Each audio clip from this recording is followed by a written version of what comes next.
Mr. Yang, Andrew Yang. This guy was trending worldwide last night, and he wasn't even on the stage.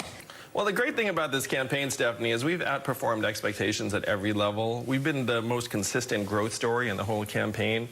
We're going to grow and peak at the right time when voting starts. And as long as we exceed expectations, which we will in Iowa, New Hampshire, Nevada, South Carolina, the YangGang is providing us the resources to go all the way through the primary season. We are different from many of the other candidates that way, where the enthusiasm that's been fueling our rise, all grassroots funding, $16.5 million last quarter, we're going to be here the entire way, all the way to the White House. Last night, maybe for the first time, we started to hear other candidates talk about the economic issues that you've been talking about from the beginning.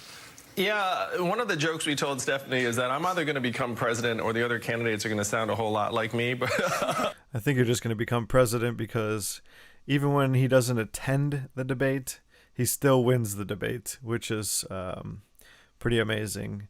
So as you can see there, I flashed up some screenshots and stuff. America Needs Yang trended #2 worldwide. Had something like 213,000. Somewhere else I saw 300,000, so I don't know. This is another one that I found online. But I can't believe it, guys. We did amazing without even attending the debate. We got coverage from like this from MSNBC, which is just amazing. Tonight he's going to be on the Colbert Show, report something, the Tonight Show. I don't know. I don't watch TV, so I'm not really sure, but I know that's like a big TV show that people watch. And Colbert also made a remark in his opening jokes yesterday about Yang, some kind of math joke, but there's also that repeat video if you haven't seen that. It's on like the Zach and Matt show.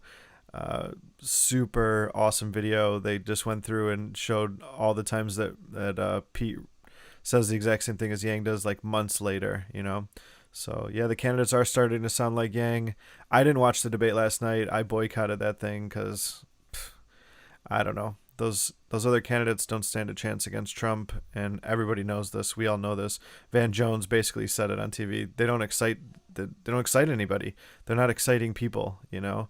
So, you know, I know that Bernie's kind of taken off, but I think it's from his name recognition from the last cycle and just from being in politics for all of this time.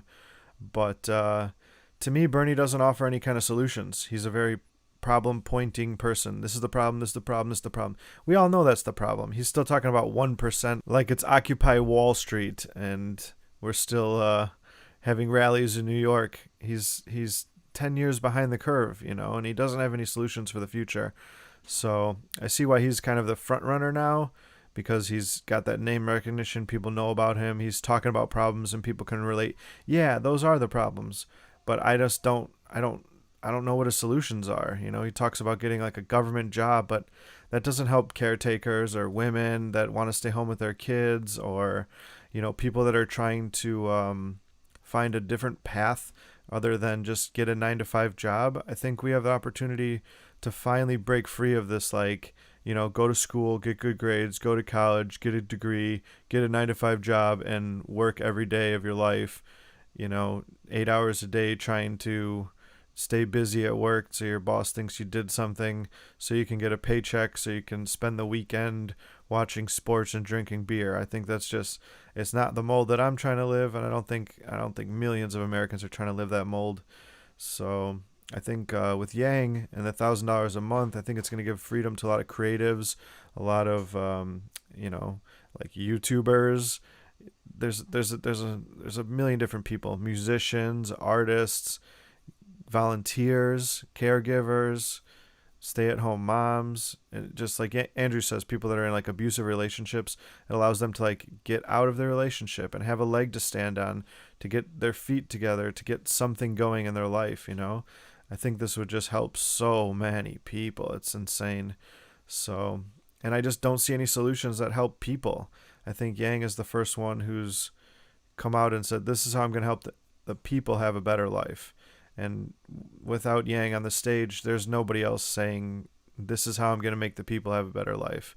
So, Anyways, super awesome, guys. Thanks to everybody out there that tweeted and they got Yang trending. I knew it was something like that was going to happen, but I wasn't expecting this much. So pretty awesome. Tune into the Colbert Report tonight and stay YangGang. We got this, guys. We're going to peak at the right time. Andrew's dead on serious about that. And thanks for watching. YangGang.